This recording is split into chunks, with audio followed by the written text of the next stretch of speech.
Né? Então, eu vou pegar aqui o Excel, só para você perceber como é fácil você fazer isso no Excel aqui.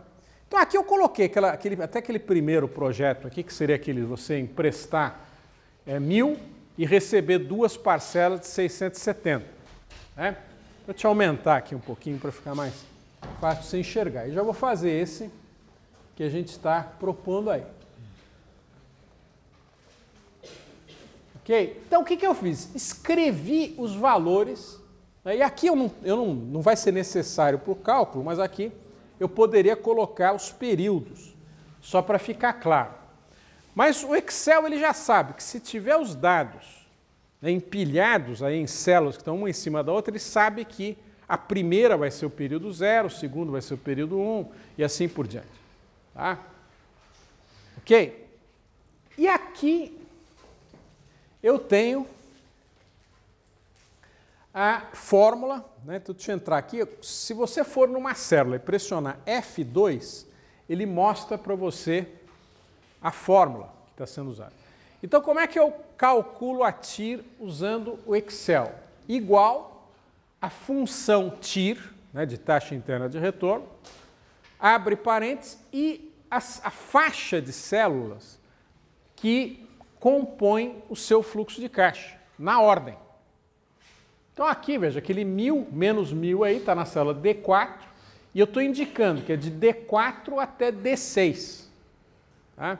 E a hora que eu fiz isso, ele internamente, o que ele está fazendo? Ele está usando o próprio atingir meta para fazer isso. Tá? Agora, o que pode acontecer em alguns casos? Tá? Pode ser que seja difícil dele achar, pode ser até que tenha, mas o atingir meta, ele em geral parte de um valor inicial. Nós mencionamos isso aí, quando nós falamos no atingir meta.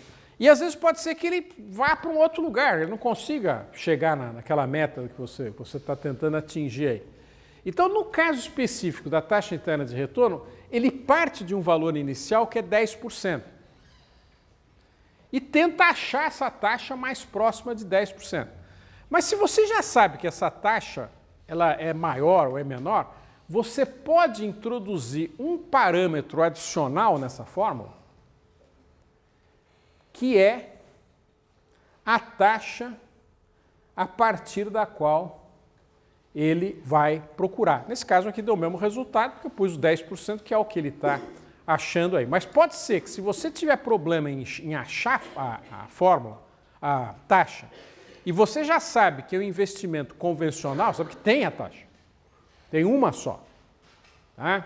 Então, o que eu sugiro? Que você tente ou examinar a curva do valor presente para ver mais ou menos onde essa taxa está e buscar ela partindo, né, quer dizer, colocando na própria expressão da taxa interna de retorno, você colocando esse parâmetro adicional que é o valor mais próximo. Então ele vai buscar essa taxa numa faixa mais próxima àquele número que você colocou naquele segundo argumento. Bom, vamos fazer agora para esse projeto que a gente acabou de colocar aí, que seria menos 3.000, né? Vamos ver só aqui de novo, menos 3.000, 1.300, 3 de 1.200 e 1.100. Tá, então vamos lá. Então, aqui positivo 1.300 no período 1, 3 de 1.200,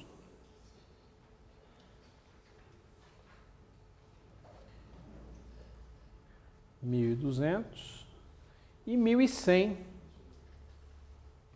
no último período aqui. Quer dizer, eu estou indo aqui até o período 5.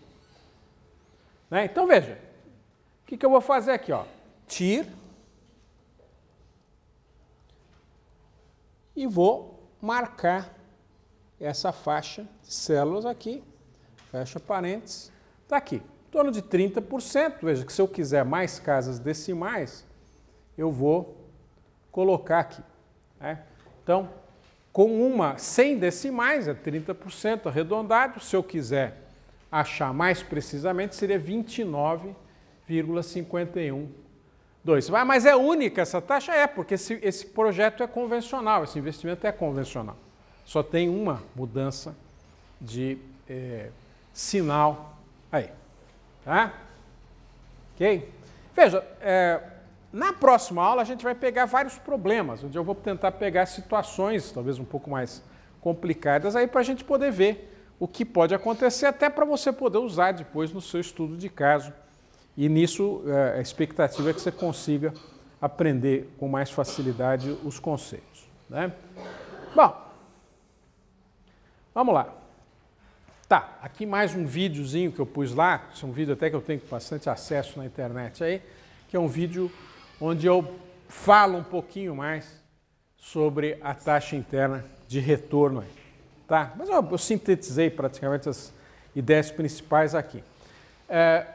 Aqui também um outro videozinho que é como é que você calcula o próprio... O Excel tem uma função para você achar o valor presente, mas ela é uma função que você precisa tomar um certo cuidado.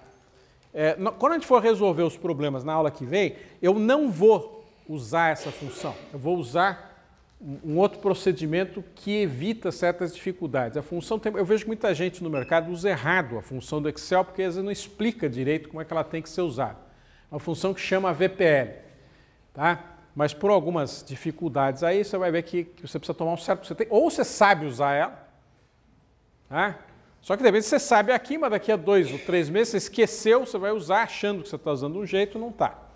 Tá? Então, eu vou ensinar um pouco melhor isso. Mas, de qualquer forma, tem esse vídeo que explica direito como é que você faz. Tá? Bom, vamos então agora, só para a gente completar os indicadores, vamos então falar, né, de alguns outros indicadores aí que são também bastante utilizados. Então, como a gente já antecipou, um deles vai ser exatamente o payback simples, né? E uma versão que é um pouquinho mais elaborada, que é o payback econômico ou payback descontado, né? Que é o que a gente chama de prazo para recuperação do capital. Então, como é que a gente calcula esse prazo para a recuperação do capital? Tá? Então, o que nós precisamos para poder calcular ele? Nós precisamos da coluna com os fluxos líquidos aí. Tá? F0, F1, etc. Aí o que eu vou fazer? Eu vou acumular. Eu estou criando aqui uma variável que estou chamando F_acum. E como subscrito eu estou pondo o período. Então o que eu estou fazendo? O F_acum período K são todos os fluxos líquidos que estão acumulados até o período K. Então, o F_acum 0 vai ser o próprio F0. O F_acum 1 vai ser o F0 mais o F1, ou seja, eu estou pegando indo até o período 1. E assim por diante. Né? Até o F_acum N vai ser aqui de 0 até N. Eu estou somando todos esses períodos aí. Tá? Então, o que seria o payback simples?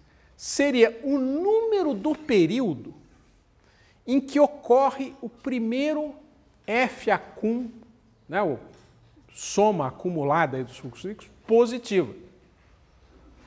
Tá? Então, veja, dentro dos projetos usuais, o que vai acontecer? Parte negativo, até um certo momento que fica positivo, o acumulado.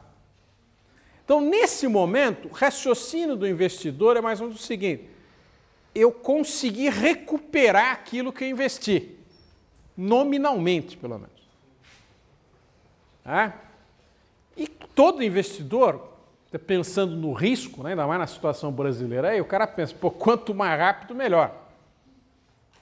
Então, isso aqui é um indicador até grosseiro. O cara, o payback simples, o cara olha o fluxo de caixa, de cabeça ele já consegue calcular mais ou menos que isso aqui vai demorar 2 anos para recuperar, 3 anos, 4, 5, etc.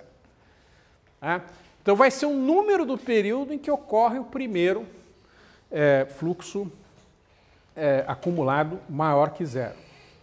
O que seria o payback econômico ou payback descontado? É essa mesma ideia, só que processada sobre os valores presentes dos fluxos líquidos acumulados também. Então, o que eu vou fazer aqui? Estou pegando a fórmula do valor presente, né? O F0 vai ser, ele já está em valor presente. Qual que vai ser o valor presente do F1? Vai ser F1 dividido por mais J primeiro. Qual que vai ser o valor presente do período 2 aí? Fluxo no período 2. Vai ser o F2 dividido por mais J ao quadrado. Assim por diante, né? Então, o que eu vou fazer aqui? Eu vou achar o VP do F acumulado aqui, no zero, que é o próprio V0. O VP do F acumulado em 1, que vai ser o V0 mais V1, e assim por diante. Tá? Eu vou acumular, mas em termos de valor presente, que seria mais correto do ponto de vista técnico aqui. Tá?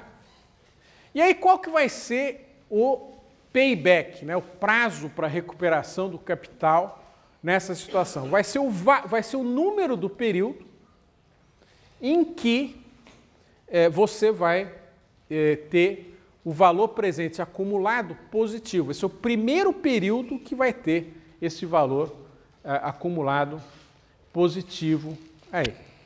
Né? Então, para você calcular o payback, aí você vai ter que calcular esses valores acumulados. Nós vamos ver isso na aula que vem. Eu vou fazer aqui no próprio Excel, como é que a gente faz isso já numa mesma planilha. Isso não é nada difícil. Tá? Aqui está o conceito. É importante você já começar a pensar em como é que você faz isso. Né? Então, é o período, né, em que ocorre o primeiro valor presente acumulado, né, dos fluxos aí, maior que zero. Então, fazendo aqui um exemplo, né, daquele projeto que a gente já examinou, né, aquele investimento aí no projeto A aí, de produção. Se você fizer aquelas continhas, F acumulado menos 3.000, aí eu somei o 1.300, vai dar menos 1.700, o período 2 vai dar menos 1.500. A hora que eu acumulei até o período 3, passou a ser positivo, 500. Tá? Então, qual que é o raciocínio do investidor? Então, nesse momento, pelo menos eu consegui pagar, né, o projeto conseguiu me pagar aquilo que eu investi originalmente, os 3.000 aí. Então, você vai perceber que isso vai acontecer no período 3. Né? Então, no período 3 é onde os valores positivos eles superam, né, o valor negativo. Mas a definição dele prevê que você pode ter mais períodos negativos no início. Né? Nenhum problema. Então, aqui, qual que vai ser o payback naquele caso ali? Vai ser período 3. Então, a gente fala assim, deu payback no período 3. O payback foi no período 3 aí. Demorou 3 anos, aí 3 períodos para você ter recuperação do capital. Se eu fizer a mesma conta a valor presente, o que eu vou ter que fazer? Eu vou ter que converter tudo ali em valor presente, a taxa aqui é a 10%, cada um dos valores presentes, e aí achar os valores acumulados. Então, do zero vai ser 3.000 também, né, que o valor presente do menos 3.000, menos 3.000 mesmo, e assim por diante. Aqui eu peguei o valor presente no período 0, somei o valor presente do fluxo no período 1, vai dar menos 1.818 aí. Depois você pode fazer as contas para comprovar esse resultado. E assim por diante, até eu chegar no período 3, e exatamente no período 3 vai ocorrer, né, que a soma, né, do valor presente dos fluxos acumulados vai ser positiva. Então, o que eu posso dizer aqui? Que o payback econômico, o payback descontado, também vai ser no período 3 aí. Por acaso, os dois deram iguais. Mas o que pode acontecer tecnicamente aí? Qual que vai tender, em geral, a ser maior?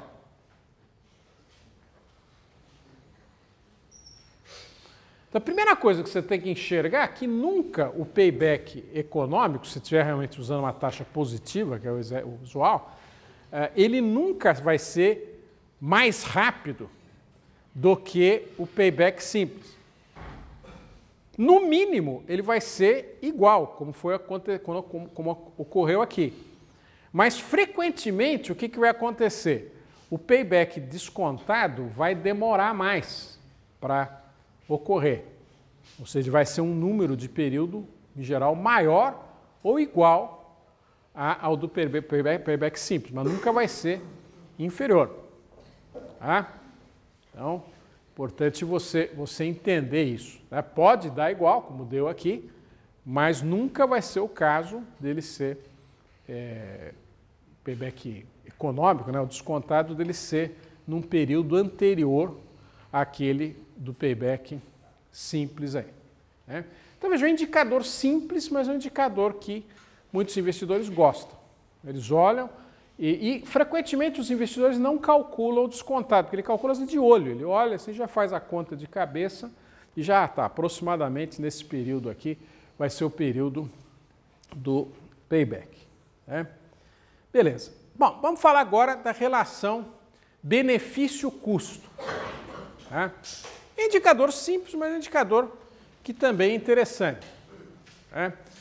E que é calculado a partir dos conceitos de valor presente. Então, partindo da planilha financeira aí, o que você vai usar para calcular o valor, a relação benefício-custo? Né? Então, você vai partir da coluna de recebimentos e da coluna de pagamentos. Então, o que você vai calcular? Uma relação entre o valor presente dos recebimentos dividido pelo valor presente dos custos. Tá? Então, você está trazendo todos os recebimentos seus positivos aí para o período zero, usando o valor presente, e dividindo por todos os seus desembolsos na coluna pagamentos aí, também medido no período zero aí. Então, o que vai ser pela definição? O valor presente dos recebimentos dividido pelo valor presente dos pagamentos. E veja que ele depende da taxa de juros aí também. Tá? Então, veja, o que seria desejável? O que você já pode ter como um potencial? O que você gostaria que ele fosse aí para um certo investimento? Que fosse maior que 1, certo? Não que 0, que 1. Né? Quer dizer, 1 seria o caso aqui, que os recebimentos são iguais em valor presente aos custos em valor presente. Tá? E isso, matematicamente, a gente pode mostrar que é equivalente à situação do valor presente ser igual a 0. O valor presente líquido ser igual a 0 significa que os fluxos positivos, né, em valor presente, dividido pelos fluxos negativos em valor presente, a divisão disso aí vai dar 1. Né? Então, existe uma certa, eu diria, compatibilidade em termos aí de sinal, né? Ou de sinal não, de valor. Né? Toda vez que o valor presente líquido for positivo, você vai ter uma relação benefício-custo aí maior que 1. Tá? Então, esse é um ponto importante. Isso se você tiver, na realidade, de fato, resultados aí. Se o teu custo, né, se você tem realmente uma situação de investimento aí para você poder fazer essa conta. Se você tiver custos zero, aí você está sempre achando o valor presente de uma sequência de recebimentos, não faz sentido você aplicar esse conceito, até porque os pagamentos vão ser zero. Né? Então, não faz sentido calcular. Então, tem que ser possível você poder calcular esse indicador. Mas, enfim, ele é um indicador que quanto maior e maior acima de 1, potencialmente melhor. Né? Esse é um indicador aí também que tem algumas pessoas que gostam. Né? Então, aqui é a síntese, né, do indicador aí. Tá? Beleza? Então, aqui, se eu pegar esse exemplo que a gente já vem trabalhando com ele há algum tempo aí, Peguei aqui recebimentos, pagamentos, fluxo líquido, achei aqui o valor presente dos recebimentos, aqui no numerador, no denominador, o valor presente dos pagamentos, né, dos custos aqui, e aí vou fazer a continha aqui, nesse caso deu 1,27 alguma coisa, que seria, de fato, a relação benefício-custo nesse caso aí, seria maior que 1, né, e nós já vimos que nesse caso aqui até o valor presente líquido dava positivo, né, então coincide, né, com esse resultado aí. Tá? Uma das propriedades que você pode indicar aí por relação benefício-custo é que ela independe da escala do projeto. Tá? Isso é um detalhe interessante. Se eu multiplicar, tá, recebimentos e pagamentos por uma mesma constante, tá, 2, por exemplo, 3, 4, 5, a relação benefício-custo ela não vai ser alterada. Tá? Agora veja que o valor presente líquido vai. E vai ser maior. Ele vai ser ampliado na mesma escala. Tá? Então, talvez seja uma das propriedades importantes que é essa invariância, né, com relação à escala do investimento. Tá? Relação benefício-custo aí. Coisa que o valor presente líquido não vai ter essa propriedade. Né? A taxa interna de retorno também vai ter essa propriedade de invariância. Tá? Você multiplicou o fluxo por uma constante, ela não vai mudar. Tá?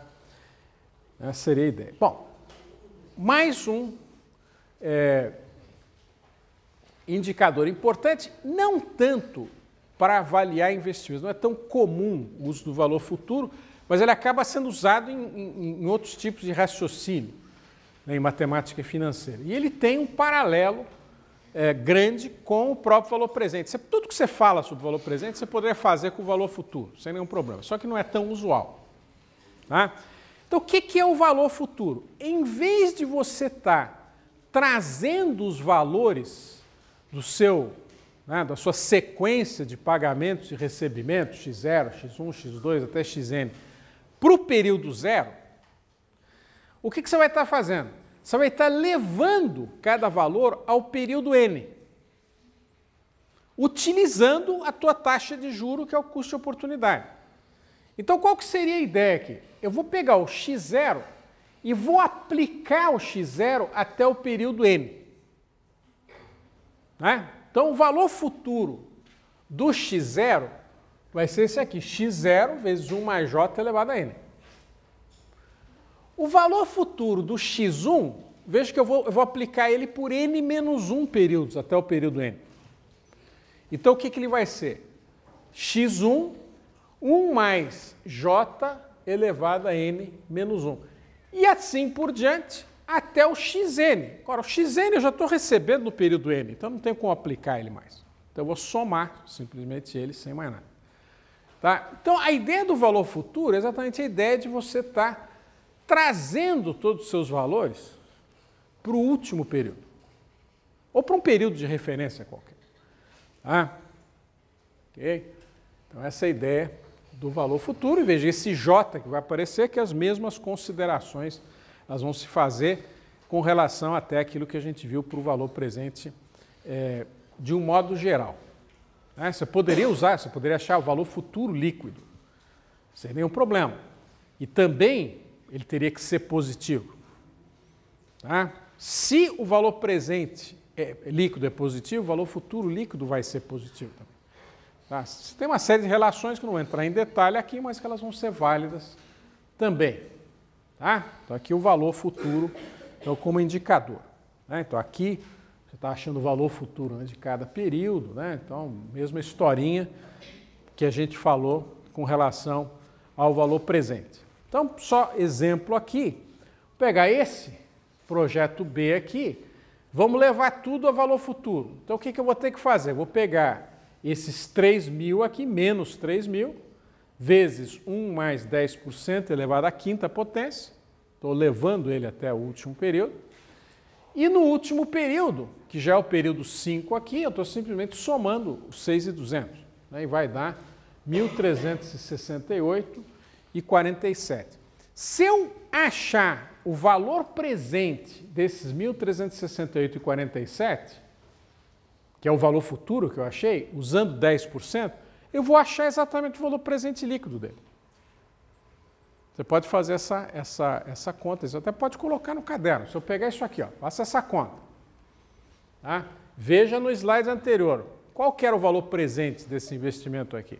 A hora que eu dividir aquele valor, 1.368,47, por 1,1 elevado à quinta potência, eu vou ter exatamente o valor que eu obtive anteriormente, que é em torno de 800 e alguma coisa aí. Tá? Então você tem essa relação importante entre o valor futuro e o valor presente, você pode converter um no outro sem dificuldade. Tá? Beleza? Bom, finalmente, né, eu vou introduzir aqui a taxa interna de retorno modificada e depois nos exemplos eu vou introduzir algumas variações do caso mais simples que eu estou introduzindo aqui. Tá? Então, a taxa interna de retorno modificada, ela vem, eventualmente, com uma proposta para você superar algumas dificuldades da própria taxa interna de retorno. Então, vamos lá. Então, partindo aqui, nesse caso aqui, da coluna com fluxo líquido, né, que eu não estou precisando das outras colunas, você está percebendo que, no fundo, só a relação benefício-custo precisou de você realmente utilizar as colunas relativas aqui ao B, né, os recebimentos e os pagamentos aí. Todos os outros indicadores, eles precisam, em última análise, do fluxo líquido. Tá? Mas para você calcular o fluxo líquido, você naturalmente vai precisar ter os recebimentos e pagamentos aí. Tá. Bom, a situação que nós vamos endereçar aqui é a situação em que você tem um investimento, primeiro, convencional. Então, convencional é os valores negativos de fluxo, eles precedem os valores positivos. Tá? E mais do que isso, que só ocorre valor negativo no período zero. É uma situação bem típica. E quando a gente estiver vendo os exemplos, eu vou expandir isso para uma situação mais geral. Tá? Então aqui, F0 ele é menor que zero e FK é maior que zero para K maior que zero. Então isso é o que eu estou falando aqui. O investimento ele tem que ser convencional e ele tem que ser negativo no período zero e depois positivo nos demais períodos. Então, isso aqui vai funcionar para essa situação. Para situações mais gerais, eu vou usar um raciocínio muito parecido, mas para não complicar, e como isso aqui é basicamente a primeira introdução ao conceito, eu não vou entrar em muitos detalhes. Então, a primeira coisa que eu vou fazer é achar o valor futuro dos fluxos positivos. Tá? Então, como a gente falou aqui, quer dizer, de F1 até Fn, eu vou achar os valores, o valor futuro, né, global aí, desses fluxos. Então, o que eu vou pegar aqui? Eu vou pegar o F1, multiplicar por 1 mais J elevado a N menos 1, assim por diante aqui, né, até o Fn, que vai ser 1 mais J elevado a N menos N, que é 0, que vai dar 1. Tá? Então, achei. Levei todos os fluxos positivos para o último período. Tá? E aí o que eu vou fazer agora? É como se eu tivesse agora um investimento que só tem um investimento inicial no período zero e um recebimento final, que seria esse valor futuro no período N. Tá? E aí o que eu vou achar? Vou achar a taxa de juros que vai basicamente ser a taxa que leva esse valor presente, que é o próprio F0 aí, àquele valor futuro que foi estabelecido. E se você for colocar isso em termos de fórmula, você vai ter isso aqui. Eu estou chamando aquele VF1ATN, valor futuro do período 1 até o período N. Então, o valor futuro, período 1 ATN, que é isso aqui, vai ser menos F0, porque o F0 eu estou dizendo que ele é negativo. Então, eu estou botando o sinal negativo para transformá-lo em positivo. Tá? Vezes 1 mais a taxa interna de retorno modificada elevada a N. O que eu quero achar é exatamente isso aqui. Eu tenho F0, eu tenho VF de 1 ATN. Então, resolvendo para Tireme, eu vou chegar a essa expressão aqui. Né? O Tireme vai ser, então, esse valor futuro de 1 ATN dividido por menos F0, a raiz enésima, né? Elevando a 1 dividido por N, menos 1. Então, essa vai ser a taxa interna de retorno modificada. E sempre você vai poder achar ela sem dificuldade. Fala, mas e se eu tiver um investimento convencional em que os valores negativos eles se distribuem por mais períodos iniciais? Não tem problema. Acha o valor presente dos valores negativos, o valor futuro dos valores positivos e faz a mesma coisa aqui. Ah, mas se eles forem um investimento não convencional, pega todos os negativos, acha o valor presente, pega todos os positivos e acha o valor presente e encontra a taxa interna de retorno modificada. Então, nós vamos ver uma série de situações aí. Tá? Tem pessoas que acham que pode ser que você tenha uma taxa de juro para achar o valor presente que seja diferente da taxa de juro para achar o valor futuro. Pode ser. Tá? Existem várias variações em cima desse tema aqui. O que eu estou mostrando é aquilo que é o mais básico aqui, o mais usual. Então, pegando aqui, esse caso, que é um caso que a gente já vem trabalhando, o que eu faria aqui? Primeiro, achar o valor futuro do 1.300 até o 1.100. 10% vai dar isso aqui. 7.372 e pouco. Né? Aí eu vou dividir, o F0 é menos 3.000, menos F0. Então vai aparecer o 3.000 aqui. Elevado a 1/5, menos 1, que é exatamente a fórmula que nós derivamos no último slide. Eu vou chegar a uma taxa interna de retorno modificada em torno de 19%. Então essa seria a taxa interna de retorno modificada. Né? Aqui, como eu estou calculando o valor futuro nesse caso, né, do período 1 até o 5º período aí, né, que vai dar os 7.372 e 53. Ok? Então é isso. Então, com isso, a gente, com essa slide aqui, a gente encerra, né, a definição dos indicadores de avaliação de investimentos. Aí, na próxima aula, o que nós vamos fazer? Nós vamos pegar a aula inteira só de problemas para fixar esses conceitos e aí você vai ter que usar eles no estudo de caso. Então, você vai aprender, não tem jeito.